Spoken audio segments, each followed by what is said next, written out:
ಒಂದು ಸುಂದರವಾದ ಕಾಡಿನಲ್ಲಿ ಎಲ್ಲಾ ಪಕ್ಷಿಗಳು ಪ್ರಾಣಿಗಳು ಸೇರಿ ಒಗ್ಗಟ್ಟಿನಿಂದ ತಮ್ಮ ಜೀವನವನ್ನು ಸಾಗಿಸುತ್ತಿದ್ದರು.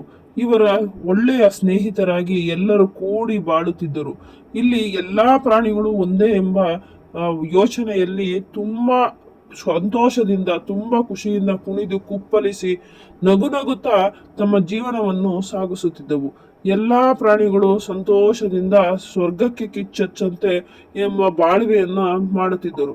ಇಲ್ಲಿ ಚಿಕ್ಕ ಪ್ರಾಣಿ ದೊಡ್ಡ ಪ್ರಾಣಿ ಮಾಂಸಾಹಾರಿ ಸಸ್ಯಾಹಾರಿ ಏನ ಭೇದ ಭಾವ ಇಲ್ಲದೆ ಎಲ್ಲರೂ ಕೂಡ ಸ್ನೇಹಿತರಂತೆ ಒಗ್ಗಟ್ಟಿನಿಂದ ಹಾಡಿ ಕುಣಿದು ಕುಪ್ಪಳಿಸಿ ಖುಷಿಯಿಂದ ತಮ್ಮ ಜೀವನವನ್ನು ನಡೆಸುತ್ತಿದ್ದರು.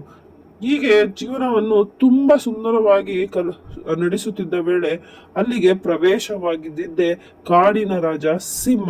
ಇವನ ಅತಿಯಾದ ವರ್ತನೆ ಎಲ್ಲಾ ಪ್ರಾಣಿಗಳಿಗೆ ಕೊಡುವ ಹಿಂಸೆಯನ್ನು ತಾಳಲಾಗದೆ ಎಲ್ಲಾ ಪ್ರಾಣಿಗಳು ನೊಂದು ಬಳಲುತ್ತಿದ್ದವು.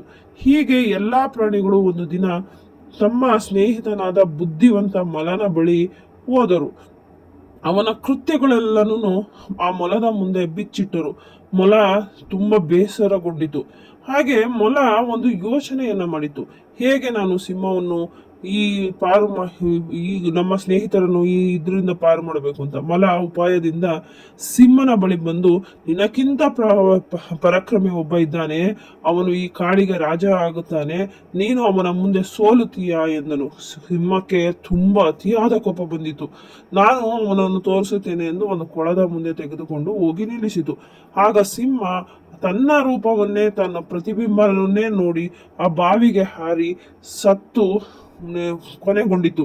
ಹೀಗೆ ತನ್ನ ರೂಪವನ್ನೇ ಬೇರೆ ಎಂದು ಪರಾಕ್ರಮಿ ಎಂದು ಸತ್ತಿ ಕೊನೆ ಉಸಿರಿಡಿಯಿತು. ನಂತರ ಮೊಲಕ್ಕೆ ಎಲ್ಲರೂ ಕೂಡ ಧನ್ಯವಾದ ಹೇಳಿದರು. ಮೊಲದ ಜಾಣ್ಮೆ ತುಂಬಾ